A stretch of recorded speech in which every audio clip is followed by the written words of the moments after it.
धन्यवाद मेरे प्रभु, तेरा लाखों लाख धन्यवाद पिता। मेरी टेस्टमनी है कि मैं बैतूल से बात कर रही हूँ। मेरा नाम रंजीता झरबड़े है और मेरी गवाही ये है कि मेरे बीते दिनों मेरी स्किन को लेकर मैं बहुत परेशान थी। मेरी स्किन पूरी झुलस चुकी थी, एकदम पूरी काली हो चुकी थी।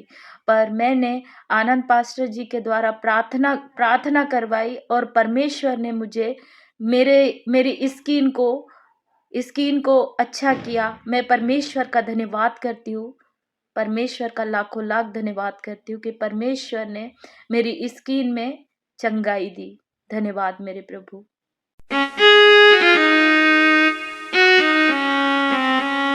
Hallelujah, praise the lord. सबको जय मसीह की। मैं आप सभी का स्वागत करता हूं प्रभु यीशु मसीह के नाम में। परमेश्वर ने एक और दिन दिया ताकि हम सब एक साथ मिलकर परमेश्वर की महिमा कर सकें। प्रभु आपको आशीष दे। भाई बहनों, आज का जो विषय है, क्या हमें दशमांश देना चाहिए?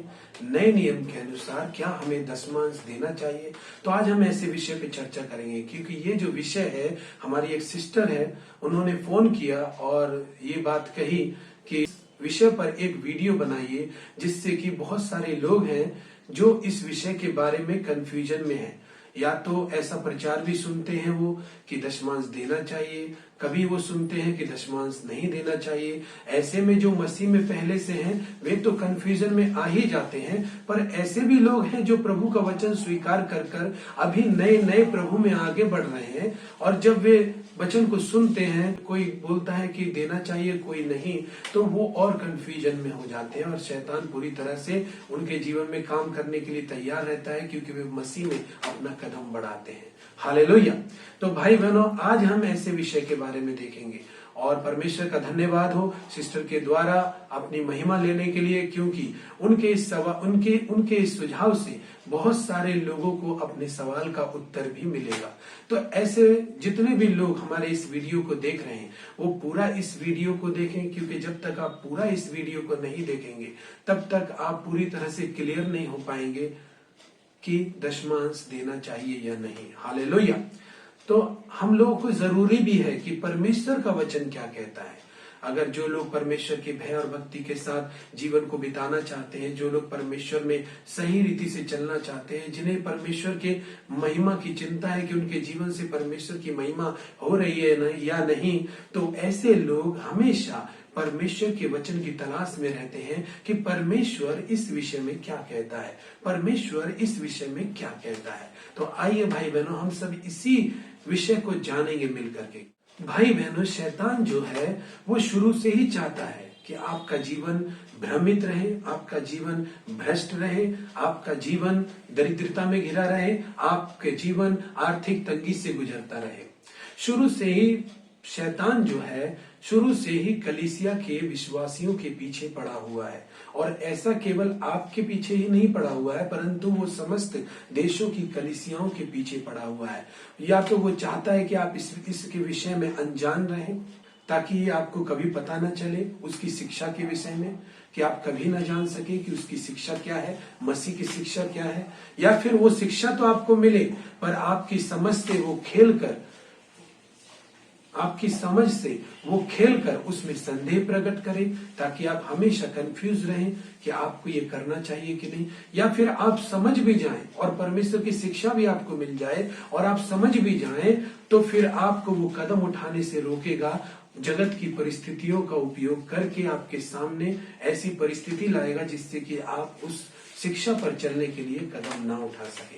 हमेशा से शैतान का यही हथियार रहा है, हमेशा से शैतान का यही काम रहा है, और आज भी ऐसा कर रहा है शैतान, आज भी कर रहा है। भाई बहनों, आज भी देखिए कितने लोग हैं जो कहते हैं दशमांश देना चाहिए, कोई कहते हैं नहीं देना चाहिए। या तो कोई सही से बाइबल पढ़ रहे हैं या कोई नहीं पढ़ रहे हैं। लेकिन ऐसे में जब आप वीडियो बनाते हैं या पब्लिकली कुछ ऐसा बोलते हैं, तो ऐसे वो विश्वासी जो प्रभु के मार्ग में चल रहे हैं, वो तो परमेश्वर के वचन को तलाश लेते हैं और अपने मार्ग को सही कर लेते हैं, अपने लिए अपने मार्ग को बना लेते हैं। लेकिन जो लोग नए विश्वासी हैं, जो लोग प्रभु में नए आए हैं और उन्होंने नए तरीके से अपने जीवन को परमेश्वर को समर्पित किया है, ऐसे में ऐसे लोगों के लिए ये बहुत खतरनाक भी हो जाएगा। ऐसे लोगों के लिए ये थोड़ा सा गलत भी हो रहा है उनके लिए। क्यों? क्योंकि जब प्रभु को लोग अपनाते हैं, उसमें भी जब अपनाने के बाद अगर प्रभु के ही लोगों में दुविधा रहेगी, तो फिर नए लोग जो है प्रभु में जो आ रहे हैं, जो विश्वास ला रहे हैं, जो मन को फिरा रहे हैं, जैसा कि प्रभु चाहता है कि लोगों की आत्मा बचे और वैसा कर रहे हैं, ऐसे में शैतान उनके जीवन में इन बातों के द्वारा काम कर देता है। भाई बहनों, हम सभी का एक ही उद्देश्य है कि हम परमेश्वर के लिए आत्मा को जीते और हमें परमेश्वर के लिए आत्मा को जीतना है। हालेलुया। हमें परमेश्वर के लिए आत्मा को जीतना है। परमेश्वर के लिए आत्मा जीतने का बारे में जब हम बात करते हैं तो हम बात कर रहे हैं एक पवित्र परमेश्वर के स्वभाव की, कि हम उस स्वभाव से ही, परमेश्वर के स्वभाव से ही हम आत्माओं को जीत सकते हैं। हालेलुया। भाई बहनों, शैतान हमेशा से चाहता है आप उस शिक्षा से अनजान रहे जो आपको उद्धार दिला सकती है, या फिर आपको वो शिक्षा मिले तो आपकी समझ में वो कंफ्यूजन कर दे, आपकी समझ से वो खेले, ताकि आप उस शिक्षा को, तो वो शिक्षा आपको मिल जाए लेकिन पर वो आपके समझ में दूसरी तरीके से आए। हालेलुया। और या फिर आपको सही तरह से समझ में आ जाए और शिक्षा भी मिल जाए, तो वो आपको कदम उठाने से रोकेगा, ताकि जो शिक्षा आपने ग्रहण की है उसके अनुसार आप ना चले, ताकि ऐसा करने के द्वारा वो अपनी हुकूमत को बरकरार रखे। हालेलुया। Praise the Lord. शैतान यही चाहता भाई बहनों, ताकि आपके जीवन में वो बहुत सारा तूफान लाके खड़ा कर दे, ताकि आप परमेश्वर से भटक जाएं। तो परमेश्वर क्या चाहता है भाई बहनों? परमेश्वर चाहता है कि आप उसके करीब आए, आप उसको जितना पहचानेंगे।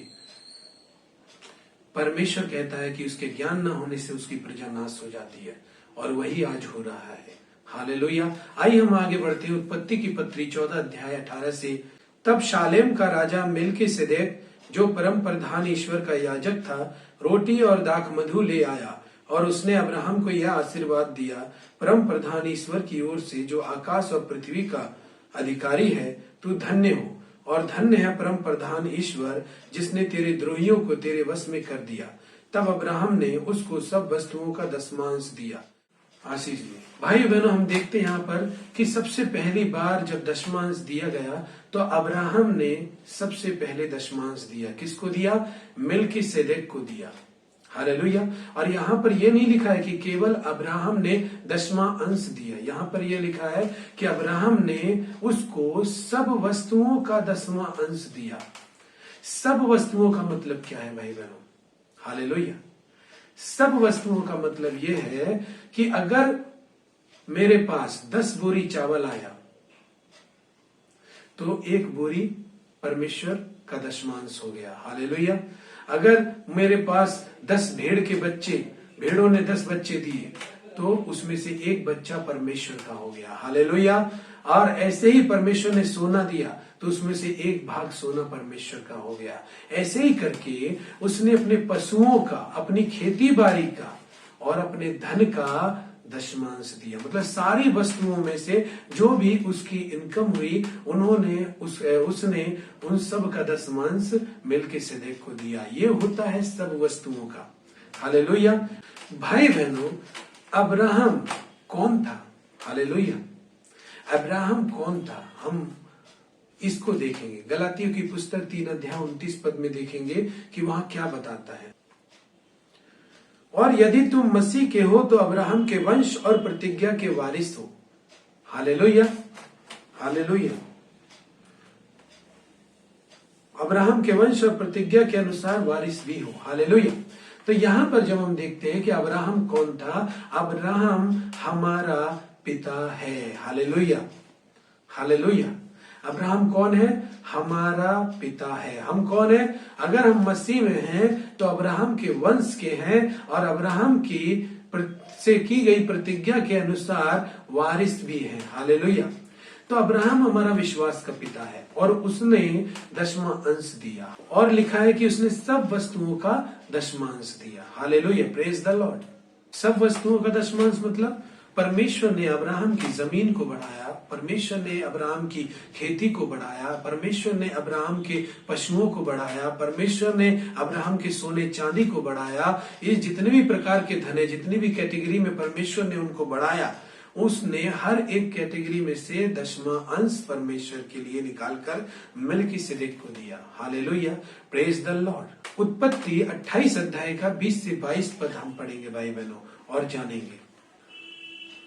तब याकूब ने यह मन्नत मानी, यदि परमेश्वर मेरे संग रहे, इस यात्रा में मेरी रक्षा करे, मुझे खाने के लिए रोटी और पहनने के लिए कपड़ा दे, और मैं अपने पिता के घर में कुशल क्षेम से लौट आऊं, तो यहोवा मेरा परमेश्वर ठहरेगा, और यह पत्थर जिसका मैंने खंबा खड़ा किया है परमेश्वर का भवन ठहरेगा, और जो कुछ तू मुझे देगा उसका 10वां अंश मैं अवश्य तुझे दिया करूंगा। हालेलुया। याकूब ने एक प्रार्थना की परमेश्वर से जब उसके पास कुछ भी नहीं था, कि यदि परमेश्वर तू मेरे संग रहे, तू मुझे खाने के लिए रोटी दे, तू मुझे पहनने के लिए कपड़े दे, तू मुझे रहने के लिए घर देगा, तो मैं तुझे इन सारी वस्तुओं का 10वां अंश तुझे दिया करूंगा। हालेलुया। उसने मन्नत मानी, उसने प्रार्थना की। उसकी प्रार्थना एक बुद्धिमत्ता की प्रार्थना थी। Hallelujah, praise the Lord. जब हम उत्पत्ति की पत्री 30 अध्याय का 43 पद में देखते हैं तो वहां लिखा है कि परमेश्वर ने उसके भेड़ बकरी को बढ़ाया और याकूब जो है बहुत धनवान हो गया। परमेश्वर ने उसे धनाढ्य कर दिया। Hallelujah, praise the Lord. इसका मतलब यह है याकूब ने प्रार्थना की कि परमेश्वर मैं तुझे 10वां अंश दिया करूंगा, और परमेश्वर ने भी 30 अध्याय का 43 पद में उसे आशीषित किया और उसको धनाढ्य किया। हालेलुया। मैं ये नहीं बोल रहा हूं कि उन्होंने 10वां अंश दिया तो आपको देना होगा। आप इस पूरा वीडियो को देखें, और आप जब पूरा वीडियो को देखेंगे भाई बहनों तो आपको समझ में आएगा कि नया नियम में 10वां अंश देना चाहिए कि नहीं। अभी तो बात पुराने नियम की हो रही है, और इसमें मैं नहीं बताऊंगा कि देना है या नहीं, लेकिन पूरी वीडियो को जब आप देखेंगे तो आपको पता चल जाएगा कि आपको 10वां अंश देना है या नहीं। और अगर आपको ये वीडियो अच्छा लगता है तो आप सब्सक्राइब करें। अगर ये इस वीडियो से आप कुछ सीखते हैं तो अपने उस मसीह भाई बहनों को भी शेयर करें जो लोग इस शिक्षा से वंचित हैं। Hallelujah, hallelujah, praise the lord. Yakub ने एक बुद्धिमत्ता की प्रार्थना की थी भाई बहनों। अब ये बुद्धिमत्ता की क्या प्रार्थना होती है? बुद्धिमत्ता की प्रार्थना क्या होती है? Hallelujah, praise the Lord. अब ये बुद्धिमत्ता की प्रार्थना क्या होती है भाई बहनों? कलीसिया के बहुत सारे भाई बहने हैं जो मांगते हैं परमेश्वर से, लेकिन उनको मिलता नहीं है। हालेलुया। वे मांगते हैं परमेश्वर से, वे बहुत प्रार्थनाएं करते हैं, परंतु उनको मिलता नहीं है। लेकिन वे किस लिए मांगते हैं? वे मांगते हैं कि परमेश्वर मुझे नौकरी दे, परमेश्वर मुझे आर्थिक उन्नति दे, परमेश्वर मुझे नया बिजनेस दे। हालेलुया। वे मांगते हैं लेकिन पाते नहीं। उसका वजह क्या है? क्योंकि जब वे मांगते हैं तो परमेश्वर उनकी प्रार्थना को सुनता है, लेकिन परमेश्वर उनकी प्रार्थना का उत्तर देता नहीं है, बल्कि परमेश्वर एक प्रश्न को खड़ा करता है कि तू क्यों मांग रहा है? मैं तुझे नौकरी क्यों दूं? मैं तुझे व्यवसाय क्यों दूं? हालेलुया। मैं तेरी आर्थिक उन्नति क्यों करूं? क्यों मैं करूं ऐसा? हालेलुया। ताकि तेरा लॉकर भर सके, बहुत सारे पैसे हो जाएं, तेरा बैंक बैलेंस भर सके। हालेलुया। मैं इसलिए दूं कि तू अपने आप को अच्छे अच्छे गहनों से सजा सके? मैं क्यों दूं तुझे? ऐसे लोगों को परमेश्वर नहीं देता। Hallelujah, hallelujah. याद रखिए कि परमेश्वर से याकूब ने क्या मन्नत मानी थी, क्या प्रार्थना की थी कि परमेश्वर तू मेरे संग रहेगा, तू मुझे खाने के लिए रोटी देगा, कपड़ा देगा, और परमेश्वर मुझे रहने के लिए घर देगा, तो मैं तुझे सारी वस्तुओं का 10वां अंश दिया करूंगा।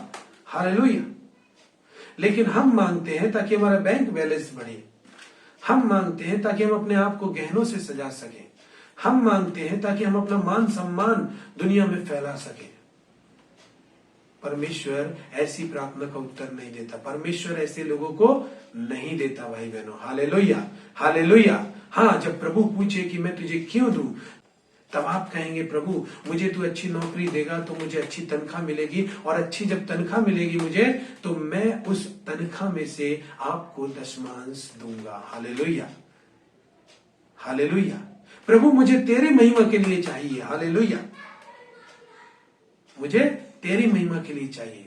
मेरी महिमा के लिए कैसे चाहिए?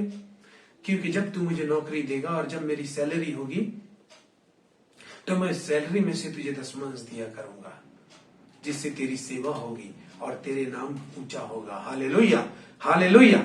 ऐसे मांगेंगे हम परमेश्वर से तो परमेश्वर हमें जरूर देगा भाई बहनों। Hallelujah, praise the lord. Yakub की प्रार्थना जो थी एक बुद्धिमत्ता की प्रार्थना थी। भाई बहनों, अगर आप प्रार्थना कर रहे हैं तो आप प्रार्थना करना पहले सीखिए कि आपको कैसे प्रार्थना करनी चाहिए। याकूब जानता था कि उसने कैसे प्रार्थना की। याकूब जानता था कि उसे कैसे प्रार्थना करनी चाहिए और उसने की। हालेलुया। हम में से बहुत सारे लोग हैं जो गलत तरीके से प्रार्थना कर रहे हैं। हम लोग चाहते हैं सिर्फ हमारे पास पैसा होना चाहिए, हमारा बैंक बैलेंस भरना चाहिए, हम अपने आप को अच्छे कपड़ों, अपने गहनों से, अच्छे गहनों से सजा सकें, इसलिए हम परमेश्वर से मांग रहे हैं और प्रार्थनाएं कर रहे हैं। ये गलत प्रार्थना है। जब भी परमेश्वर से मांगे तो कहें कि परमेश्वर मुझे तेरी महिमा करने के लिए चाहिए। हालेलुया, तेरी महिमा के लिए चाहिए। हालेलुया, ताकि मुझे जो कुछ भी तू देगा मैं उसमें से तेरी सेवा के लिए 10 दूंगा। हालेलुया। अभी भाई बहनों पुराने नियम की बात हो रही है, लेकिन आगे जाएंगे हम लोग। हालेलुया। नीति वचन 3:9 में लिखा है, अपनी संपत्ति के द्वारा और अपनी भूमि की सारी उपज दे देकर यहोवा की प्रतिष्ठा करना। Hallelujah, hallelujah. इस प्रकार तेरे खत्ते भरे रहेंगे, भरे पूरे रहेंगे और तेरे रसकुंडों से नया दाख मधु उमड़ता रहेगा। हालेलुया। हमें यहोवा की प्रतिष्ठा करने के लिए कहा गया है पुराने नियम में ही। हालेलुया। लेकिन ये सब बातें अब्राहम अच्छी तरह जानता था। हालेलुया। भाई बहनों, याकूब की प्रार्थना बुद्धिमत्ता की प्रार्थना क्यों थी? वो इसलिए थी क्योंकि वे लोग जानते थे कि परमेश्वर की भक्ति कैसे करनी चाहिए, परमेश्वर की महिमा कैसे करनी चाहिए। Hallelujah, praise the lord. वे लोग जानते थे कि परमेश्वर की महिमा कैसे करनी चाहिए। अब्राहम को परमेश्वर ने इसलिए बनाया क्योंकि वो जानता था कि परमेश्वर की महिमा हमें कैसे करनी है। हालेलुया। परमेश्वर का आदर हमें कैसे करना है, परमेश्वर की सेवा हमें कैसे करनी है, ये वो लोग जानते थे। और नीति वचन भी यही कहता है 3:9 में कि तू अपनी संपत्ति के द्वारा और अपनी उपज दे देकर यहोवा की प्रतिष्ठा करना। हालेलुया। इस प्रकार तेरे खत्ते भरे रहेंगे, तेरे रसकुंडों में नया दाख मधु उमड़ता रहेगा, नया दाख मधु उमड़ता रहेगा। हालेलुया। भाई बहनों, हम परमेश्वर को वो नहीं देते जो हमारा है। Hallelujah, hallelujah. हम परमेश्वर को वो देते हैं जो उसका है। Hallelujah, praise the Lord. Hallelujah. भाई बहनों, हमारे पास कुछ भी नहीं है जो हम परमेश्वर को दें, क्योंकि हम दे भी नहीं सकते, लेकिन हमें जो उसने दिया है उसी का 10वां उसको देना है। Hallelujah, praise the Lord. ऐसा क्यों करना भाई बहनों? जब क्योंकि परमेश्वर को आपका पैसा नहीं चाहिए, आपका धन नहीं चाहिए। वो किसी का कर्जदार नहीं है कि वो आपसे मांगे, वो खुद धनी परमेश्वर है। लेकिन फिर भी वो ऐसा करने के लिए क्यों कहता है, वो आपसे क्यों मांगता है? ताकि आप एक अच्छे विश्वासी बने। हालेलुया, आप उसके स्वभाव में बने। हालेलुया। जैसा हमारा परमेश्वर है देने वाला, हम वैसे देने वाले बने। Hallelujah, hallelujah, praise the Lord. हम लालची ना बने। हालेलुया। इसलिए परमेश्वर हमें अपने स्वरूप में देखना चाहता है कि जैसे वो देने वाला है वैसे मेरी संतान भी देने वाली बने। Hallelujah, praise the Lord. इसीलिए परमेश्वर चाहता है कि हम उसको दें। देखिए भाई बहनों, दशमांश प्रभु की सेवा में काम आता है। प्रभु का सुसमाचार हर जगह फैलाया जाता है इस दशमांश से। हालेलुया। मैं आपको एक बात बताना चाहता हूं कि शैतान आज भी इस विषय पर इतना आक्रमण कर रहा है। क्यों आक्रमण कर रहा है? हम ही सोचे, हम विश्वासी इस बात को सोचे कि देखिए, मैं आपको एक बात बताता हूं। जब इस देश में कोरोना महामारी आई थी तो इसी देश में नहीं परंतु दुनिया के हर सभी देशों में उस कोरोना महामारी ने उनकी आर्थिक स्थिति को हिलाकर रख दिया। हालेलुया। और ऐसा पुराने जमाने के राजा महाराजाओं के जमाने से ये माना जाता है कि किसी भी राज्य को अगर हराना है या किसी भी देश को हराना है तो उसको आर्थिक रूप से कमजोर कर दो। हालेलुया। वो अगर आर्थिक रूप से कमजोर होगा तो उसका राज्य अपने आप नाश हो जाएगा। शैतान नहीं चाहता कि प्रभु का राज्य बढ़े। Hallelujah, praise the Lord. शैतान नहीं चाहता कि परमेश्वर की सेवा बढ़े, परमेश्वर की सेवा का परमेश्वर का सुसमाचार पृथ्वी की छोर तक फैले। इसीलिए क्या हुआ है, अभी शैतान ऐसा काम कर रहा है कि ऐसे बहुत सारे प्रचारक भी आ जा रहे हैं, लेकिन वे नहीं जानते क्योंकि उन्होंने बाइबल सही से नहीं पढ़ा। इसलिए वो अनजाने में ही इस काम को कर रहे हैं वो कौन से काम को कर रहे हैं? वो शैतान जो काम उनको दिया है उस काम को कर रहे हैं। वो परमेश्वर की कलीसिया को तहस नहस कर रहे हैं, उसकी आर्थिक स्थिति को बिगाड़ के। हम सभी जानते हैं भाई बहनों कि कलीसिया की आर्थिक स्थिति मजबूत होती है तब जब कलीसिया में मसीह विश्वासी हाथ बढ़ाकर अपनी वस्तुओं का दशमांश देते हैं जो उन्हें परमेश्वर देता है, और उस पैसों से, उस दशमांश से परमेश्वर की सेवा मजबूत होती है। कलीसिया दूसरी जगहों पर जा सकती है सुसमाचार लेकर, और बहुत सारी चीजों को कलीसिया अपने इर्द गिर्द करती है ताकि परमेश्वर का वचन और भी तेजी से फैले। हालेलुया। लेकिन किसको इस वचन से एलर्जी हो सकती है? किसको? शैतान को। हालेलुया। शैतान नहीं चाहता है कि परमेश्वर की सेवा एक मजबूत ढांचे में या मजबूत तरीके से हो। हालेलुया। शैतान नहीं चाहता, इसलिए वो चाहता है मसीह लोगों के फंड पे, मसीह लोगों के दशमा अंश पर आक्रमण करे ताकि वो सेवा न कर सके। क्योंकि जब कलीसिया के विश्वासी परमेश्वर को दशमा अंश ही नहीं देंगे तो फिर वो कलीसिया प्रबंध कैसे करेगी? हालेलुया। Praise the lord. हर एक चीजों का प्रबंध कैसे करेगी? हालेलुया। जो वचन आपको, जो पास्टर, जो सेवक आपकी सेवा में लगे हुए हैं, जो आपको संदेश सुना रहे हैं, जो आपको प्रभु के मार्ग में मार्गदर्शन कर रहे हैं, वो कमजोर हो जाएंगे और वो गिर जाएंगे। और यही तो शैतान चाहता है कि जो भी लोग परमेश्वर के वचन को फैलाने में लगे हुए हैं उनको वो पीछे से पैर पकड़कर खींच ले। लेकिन परमेश्वर का धन्यवाद हो, परमेश्वर का वचन भी कहता है उसकी हार निश्चित है। Hallelujah, hallelujah. लेकिन ऐसा उन लोगों को शैतान उपयोग करता है जिन लोगों ने बाइबल को सही से पढ़ा नहीं है, और वे उत्तेजना में आकर के और एक अच्छी पॉपुलैरिटी पाने के लिए या अच्छा फेमस होने के लिए, अपने नाम को बनाने के लिए कुछ भी प्रचार कर दे रहे हैं। हालेलुया। लेकिन परमेश्वर का धन्यवाद हो। भाई बहनों, मैं आपको एक बात बताना चाहता हूं, किसी भी लोगों के मन में अगर कोई सवाल आता है तो एक बात याद रखिए, या कोई भी व्यक्ति किसी चीज को नए तरीके से पेश कर रहा है तो एक बात का याद रख ले कि परमेश्वर ने उस व्यक्ति को बनाया है, उसने परमेश्वर को नहीं बनाया। Hallelujah, hallelujah. इस बात को याद रख ले कि परमेश्वर ने मनुष्य को बनाया है, मनुष्य ने परमेश्वर को नहीं बनाया। इसलिए जितने भी सवाल जवाब, जितने भी तर्क वितर्क आपके मन में आते रहें या आ सकते हैं, लेकिन इसका मतलब ये नहीं कि परमेश्वर के पास कुछ भी आपका मुकाबला करने के लिए नहीं है। परमेश्वर के पास आज भी ऐसे सेवक जिंदा हैं, जीवित हैं। आज भी ऐसे सेवक हैं जो परमेश्वर उनको खड़ा कर दिया है ताकि वे परमेश्वर के सत्य वचन को लेकर जा सके।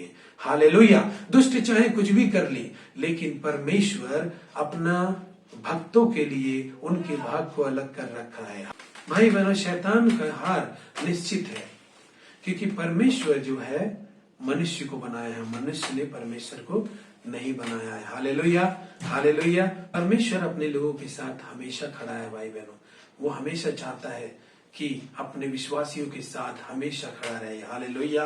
भाई बहनों, अब्राहम ने तब दशमांश दिया, याकूब ने तब दशमांश दिया जब कोई व्यवस्था नहीं थी, कोई नया नियम नहीं था। Hallelujah, praise the Lord. आज कुछ लोग नए सिद्धांत और नए नियम को लेकर आ रहे हैं ताकि कुछ लोग कहते हैं कि दशमांश नहीं देना चाहिए। हालेलुया। नए सिद्धांत और नए नियम को लेकर आ रहे हैं। गलत, उनके सिद्धांत गलत हैं, उनकी शिक्षाएं गलत हैं, लेकिन वे खुद उनको मालूम नहीं है कि ये, क्योंकि उन्होंने बाइबल नहीं पढ़ी, उन्होंने बाइबल के बारे में नहीं पढ़ा, और वे गलत सिद्धांतों में चल रहे हैं। और वे लोगों को बता भी रहे हैं कि दशमांश नहीं दो, क्योंकि नया नियम इसकी इजाजत नहीं देता। पुराने नियम में व्यवस्था के अनुसार था दशमांश। हालेलुया। और व्यवस्था अब नहीं है, अब अभी अनुग्रह का युग है, इसलिए आप दशमांश मत दो। दशमांश जो लोग बोलते हैं देने के लिए, वो ऐसे हैं वैसे हैं, बहुत तरीके की बात बोलते हैं। लेकिन मैंने बताया ना कि शैतान चाहता है भ्रमित करना, आपको भ्रष्ट करना और परमेश्वर की कलीसिया को बिगाड़ना। हालेलुया। लोगों को इधर से उधर हेरा फेरी करके इधर उधर घुमाना। हालेलुया। और ऐसे ही लोग भी हैं। हालेलुया। ऐसे ही लोग भी हैं कि शैतान उनकी समझ में, उन्होंने शिक्षा तो लिया दशमांश का, लेकिन उनकी समझ से शैतान खेल लेता है और कहता है कि तुम्हें देना नहीं। ऐसा करके शैतान क्या करता है, दोनों तरफ से काम कर रहा है, विश्वासियों की ओर से भी काम कर रहा है और कुछ प्रचारकों की ओर से भी काम कर रहा है। ऐसा करके वो उनको देख करके कई सही कलीसियाएं जो हैं उनके विश्वासियों के मन में कार्य कर रहा है। हालेलुया, स्टॉप करवा देना चाहता है। Hallelujah, praise the Lord, stop कर देना चाहता है। शैतान चाहता है कि कलीसियाओं में जो सुसमाचार लेकर कलीसियाएं जा रही हैं, जो जीवित परमेश्वर की कलीसियां हैं, वो स्टॉप हो जाए। लेकिन मैं यही नहीं बताऊंगा भाई बहनों, मैं बताऊंगा कि नए नियम से दशमांश देना चाहिए या नहीं। हालेलुया, कृपया बने रहिए वीडियो। भाई बहन, ऐसे कौन से लोग हैं जो ऐसे शिक्षकों की शिक्षा सुनकर जल्दी अच्छे खुशी मिजाज में, उनका मिजाज खुशी में बदल जाता है? मालूम है क्यों? जो दशमांश नहीं देना चाहते वो लोग हैं। हालेलुया, जो दशमांश देने में कंजूसी करते हैं, उन लोगों को अगर ये समझ में आ जाए कि परमेश्वर बोलता है कि दशमांश नहीं देना होगा, तो शायद ऐसा लगता है उनको कि सारी खुशियां तो उनके दसवें अंश में जुड़ी थी जो परमेश्वर उनके लिए लेता था। हालेलुया, बहुत खुश हो जाएंगे। Hallelujah, praise the Lord. और वे ही ऐसे ही लोग उन लोगों के पीछे होते हैं जो ऐसी शिक्षा दे रहे हैं। हालेलुया, मतलब जैसे में तैसा हो जा रहा है, लेकिन परमेश्वर अपने लोगों को बचाना जानता है। हालेलुया, प्रेज द लॉर्ड, परमेश्वर आशीष। देखिए भाई बहनों, व्यवस्था तब भी नहीं थी जब अब्राहम ने दशमांश दिया, व्यवस्था तब भी नहीं थी जब याकूब ने दशमांश देने की बात की। हालेलुया, प्रेज द लॉर्ड, तब भी अनुग्रह का ही युग था। हालेलुया, अब्राहम को जब परमेश्वर ने बुलाया तो उसको कोई आज्ञा देकर नहीं बुलाया कि तू ये करेगा तो मैं तेरे लिए ये करूंगा, परंतु परमेश्वर ने खुद उसको प्रतिज्ञा की। हालेलुया, और उसको अनुग्रह से बुलाया। वचन कहता है नया नियम में, अब्राहम अनुग्रह से बुलाकर धर्मी ठहराया परमेश्वर ने। अब्राहम को अनुग्रह से बुलाकर परमेश्वर ने धर्मी ठहराया, और वो हमारा विश्वास का पिता भी है और हम उसके वंशज भी हैं। हालेलुया, हालेलुया, और उसकी प्रतिज्ञा के वारिस भी हैं। भाई बहन, ऐसे ही लोग भ्रम आते कि पुराने नियम में दशमांश दिया जाता था और नए नियम में नहीं दिया जाता है। वो कौन से वचन को दिखाते हैं पता है? नया नियम की पुस्तक गलातियों 5 अध्याय का 4 पद पढ़ेंगे, वो उसको दिखा देते हैं और देखिए उसमें क्या लिखा है, और उसको भी पढ़कर लोग सच में समझ जाते हैं कि यही चीज करनी है। आइए हम देखते हैं। तुम जो व्यवस्था के द्वारा धर्मी ठहरना चाहते हो, मसीह से अलग और अनुग्रह से गिर गए हो। हालेलुया, हालेलुया, क्योंकि नया नियम में व्यवस्था से नहीं चलना भाई बहनों, क्योंकि हमें हमारा उद्धार अनुग्रह के द्वारा हुआ, हमारे कामों से नहीं। हालेलुया, लेकिन ये वचन को सामने रख करके कि तुम व्यवस्था के द्वारा धर्मी ठहरना चाहते हो, इसलिए तुम मसीह से अलग हुए हो और अनुग्रह से गिर गए हो। मतलब मैं अगर दशमांश देता हूं तो मैं व्यवस्था की रीति पर देता हूं। अगर मैं व्यवस्था की रीति को मानता हूं तो मुझ में प्रभु का अनुग्रह नहीं, मेरा उद्धार नहीं हुआ है, मेरे लिए उद्धार नहीं है। मैं कामों से धर्मी ठहरना चाहता हूं। हालेलुया, लेकिन आप याद रखें कि अब्राहम के टाइम में व्यवस्था नहीं थी।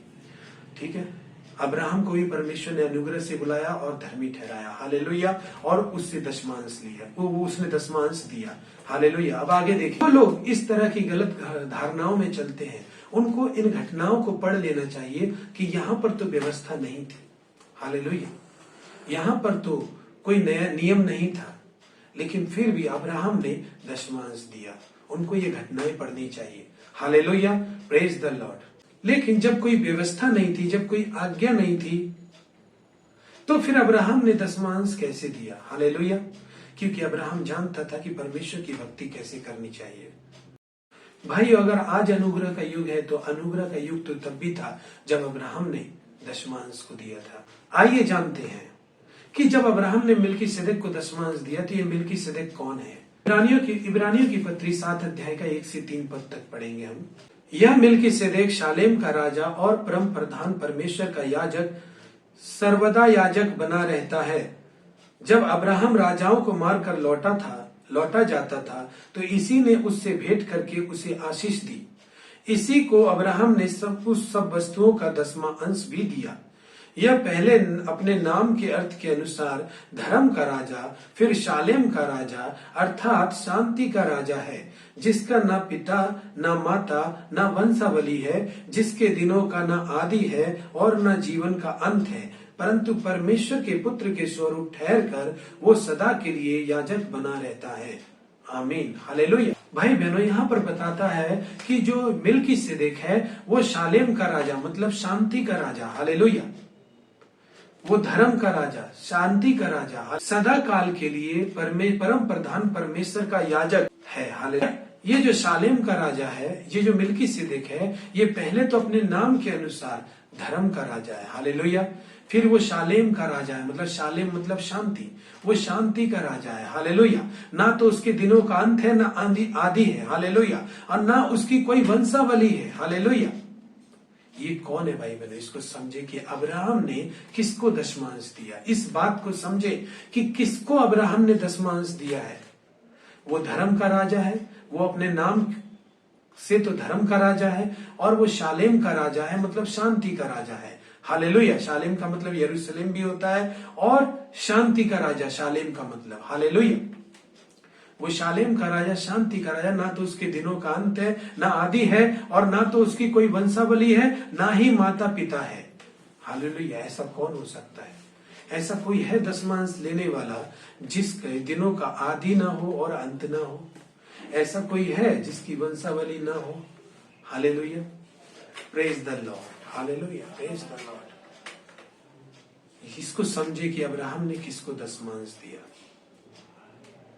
भाई बहनों, वंशावली पिता के नाम से गिनी जाती है।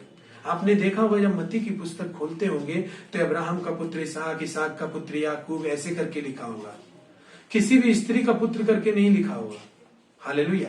लेकिन जब यीशु मसीह का जिक्र आता होगा तो वहां लिखा है कि मरियम का पुत्र यीशु मसीह। भाई बहनों, इसको समझे कि अब्राहम ने किसको दशमांश दिया।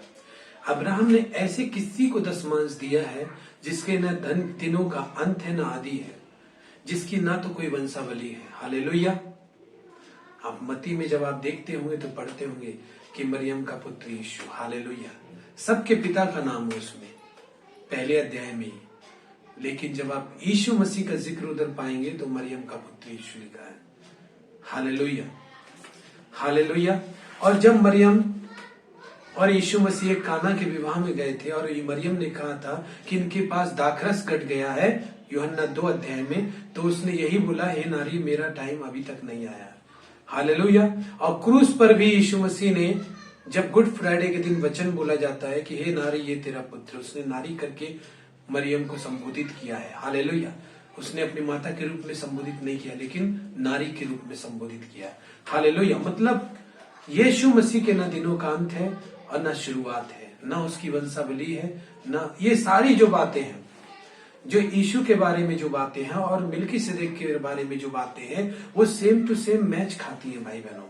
तो आप इस बात को देखें कि वहां पर अब्राहम से दशमांश लेने वाला कौन था, हालेलुया। हमारा यीशु मसीह शांति का राजा है, हालेलुया। हमारा यीशु मसीह धर्मी है, hallelujah, hallelujah, praise the Lord. Abraham ने किसको दशमांश दिया? अब्राहम ने प्रभु यीशु को ही दशमांश दिया, लेकिन मैं अभी नहीं कहूंगा, हालेलुया, प्रेज द लॉर्ड। नया नियम के प्रभु परमेश्वर ने उससे दशमांश लिया, हालेलुया।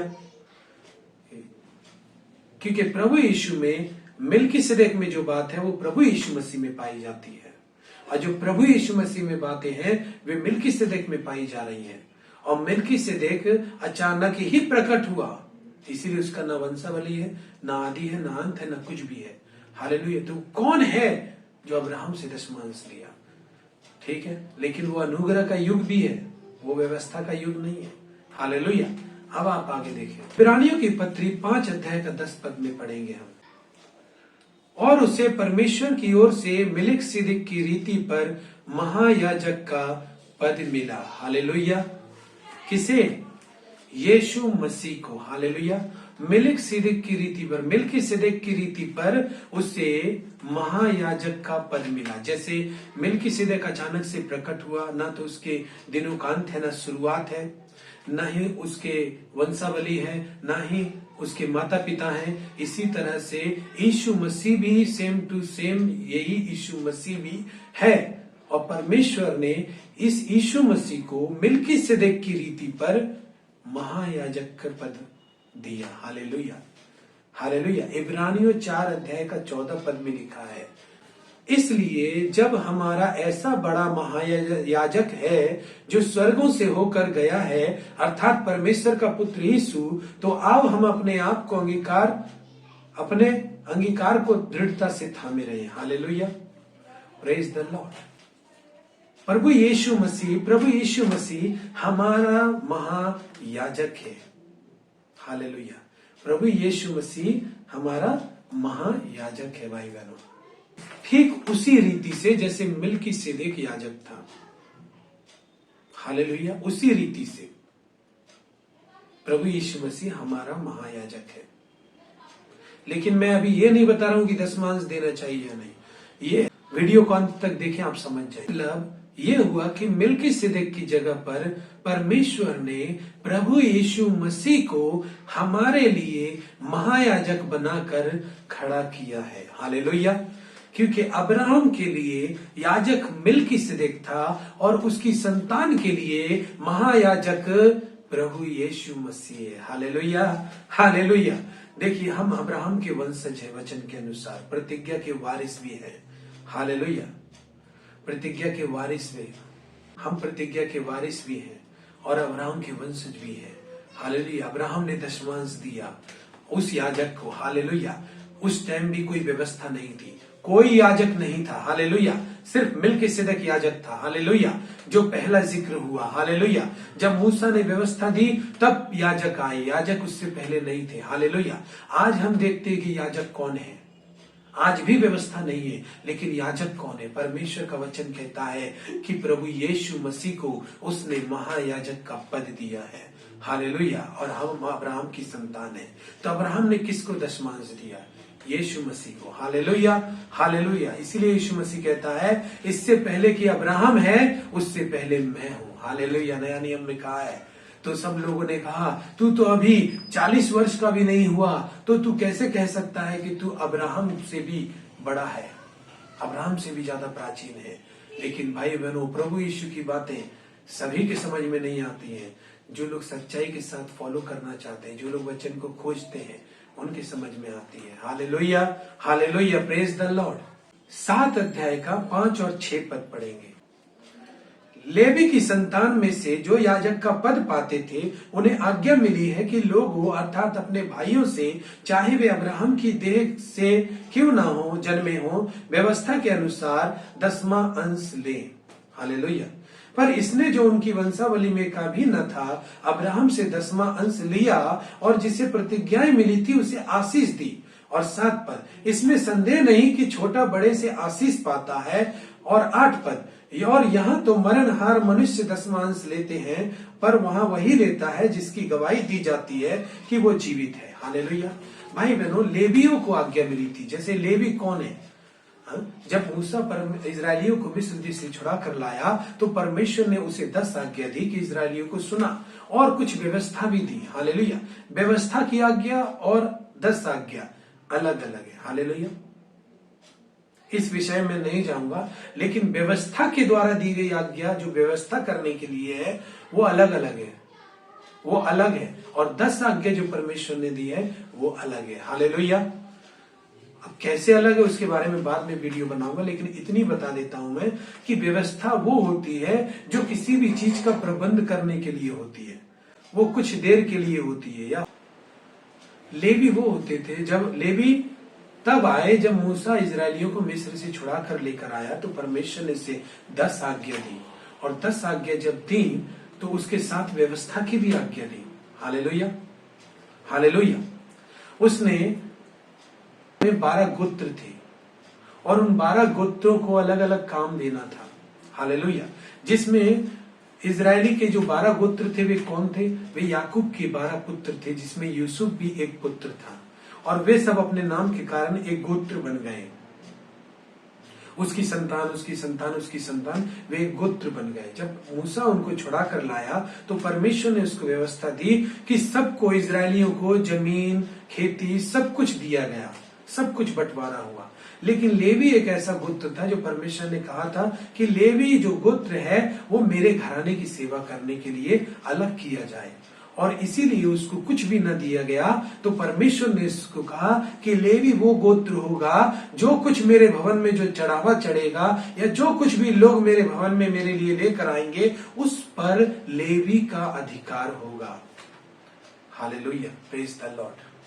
मतलब लेवी गोत्र ही याजक पद पर था, इसलिए सिर्फ लेवी के गोत्र में पैदा होने वाले लोगों को ही याजक पद का अधिकार था। याजक के पद पर याजक बनकर रहने का अधिकार सिर्फ लेवी के गोत्र के वंशज को ही था। हालेलुया। लेकिन यहां पर लिखा है इस वचन का 7:5 में लिखा है कि लेवी जो गोत्र है उनको आज्ञा मिली है कि वो याजक पद पर अपने भाइयों से, चाहे वे अब्राहम की देह से क्यों ना हो, जन्मे हो, व्यवस्था के अनुसार 10वां अंश ले। फिर 7:6 बताता है, इसने जो कुछ जो उन इसलिए पर इसने जो उनकी वंशावली में का भी न था, मतलब मिल्किसेदेक, पर इसने जो उनकी वंशावली में का न था अब्राहम से 10वां अंश लिया, और जिसे प्रतिज्ञाएं मिली थी उसे आशीष दी। इसमें संदेह नहीं कि छोटा बड़े से आशीष पाता है। और यहाँ तो मरणहार मनुष्य 10वां अंश लेते हैं, मतलब लेवी जो व्यक्ति थे वो आज नहीं है। हालेलुया। सबको मरना था, हमको भी, हम सबको मरना था, और वे सब 10वां अंश लेते थे। तो यहाँ नया नियम में ये बात बताई जा रही है, लेवी गोत्र को ही 10वां अंश लेने का अधिकार था। और यहाँ पर बताया जा रहा है कि जो मरणहार है, मतलब सबकी मृत्यु होगी, हालेलुया, तो वो मनुष्य 10वां अंश लेते थे। कि छोटा बड़े से आशीष पाता है, और यहाँ तो मरणहार मनुष्य 10वां अंश लेते हैं, पर वहां वही लेता है जिसकी गवाही दी जाती है कि वो जीवित है। हालेलुया। यहाँ पर साफ साफ जिक्र किया जा रहा है कि यहाँ तो मरणहार मनुष्य 10वां अंश लेते हैं, मतलब लेवी जो थे वो मरणहार स्थिति में थे। हालेलुया। सबको मरना था, उनका पुनरुत्थान नहीं था। लेकिन यहाँ पर जो 10वां अंश लेता है वो कौन है? जिसकी गवाही दी जाती है कि वो जीवित है। और वो जीवित कौन है? हमारा यीशु मसीह। नया नियम ये बताता है कि वो 10वां अंश लेता है, वहां मतलब स्वर्ग में लेता है। तो हमारे हिसाब से एक बात आई कि आज तो लेवी नहीं है, तो लेकिन हम 10वां अंश किसको दें? पास्टर को दें? नहीं भाई बहनों, पास्टर को हम 10वां अंश नहीं दे सकते, क्योंकि वो लेवी नहीं है। हालेलुया। व्यवस्था के अनुसार हम 10वां अंश नहीं दे सकते। नया नियम में व्यवस्था के अनुसार हम 10वां अंश नहीं दे सकते, क्योंकि व्यवस्था के अनुसार लेवियों को ही 10वां अंश लेने का अधिकार है। हालेलुया। लेकिन अब व्यवस्था भी नहीं है। 10वां अंश व्यवस्था के अनुसार लेवी लोगों को लेने का अधिकार था, लेकिन व्यवस्था के अनुसार हम 10वां अंश आज नहीं दे सकते। और अब्राहम ने भी व्यवस्था के अनुसार 10वां अंश नहीं दिया, वो भी अनुग्रह का युग था, व्यवस्था तब भी नहीं थी। हालेलुया। और मिल्किसेदेक की रीति पर प्रभु यीशु मसीह को परमेश्वर ने याजक का पद दिया है, महायाजक का पद। हालेलुया। और यहाँ पर बताया जा रहा है इब्रानियों 7 अध्याय का, और यहाँ तो मरणहार मनुष्य 10वां अंश लेते हैं, पर वहां वही लेता है, यहाँ तो मरणहार मनुष्य 10वां अंश लेते, पर वहां वही लेता है जिसके बारे में गवाही दी जाती है कि वो जीवित है। हालेलुया। तो हम यह भी कह सकते हैं कि लेवी ने भी जो 10वां अंश लेता है, अब्राहम के द्वारा 10वां अंश दिया। हालेलुया। क्योंकि लेवी तो अब्राहम के ही अंदर था। हालेलुया। लेकिन अब्राहम ने लेवी होकर भी उसको 10वां अंश दिया। हालेलुया। लेवी जो गोत्र है वो तो अब्राहम के ही अंदर से जन्मा है। Hallelujah. Hallelujah, praise the Lord. Hallelujah. मतलब लेवी गोत्र था नहीं, 12 गोत्र भी नहीं थे, वो सब अब्राहम की देह में थे। Hallelujah, praise the Lord. याजकों का महायाजक प्रभु यीशु मसीह है। हालेलुया। आज हम देखते, आज जो हम 10वां अंश देते हैं भाई बहनों, वो हम उसको देते हैं, किसी पास्टर को नहीं, परंतु जिसकी गवाही दी जाती है उसको देते हैं। मतलब प्रभु यीशु मसीह जो अब्राहम से 10वां अंश लिया, उसी को हम आज दशमांश देते हैं, जिसके दिनों का ना आदि है ना अंत है, जो अल्फा है ओमेगा है, जो सदा काल का महायाजक है और सदा काल के लिए राजा है, वो शांति का राजा है। हालेलुया। उसको हम दशमांश देते हैं और जो उसको देता है परमेश्वर उसको देता है। हम लोग किसी पास्टर को दशमांश नहीं दे सकते लेवी समझकर, व्यवस्था के अनुसार तो दशमांश नहीं दे सकते, लेकिन दशमांश हम प्रभु यीशु को देते हैं। किसी लेवी को नहीं देते, किसी पास्टर को नहीं देते। हालेलुया। उसको दशमांश देना है जो जीवित है, जिसकी गवाही दी जाती है, किसकी, जो मारा गया, गाड़ा गया और जिस तीसरे दिन जी उठा, जो यीशु मसीह है, उसको हम दशमांश देते हैं। हालेलुया। Praise the lord. प्रभु आप सबको आशीष दे। मैं विश्वास करता हूं कि आज आपने बहुत कुछ सीखा होगा। अगर आप हमारे चैनल पर नए हैं तो सब्सक्राइब करें, बेल आइकन को ऑन करें। प्रभु आपको आशीष दे।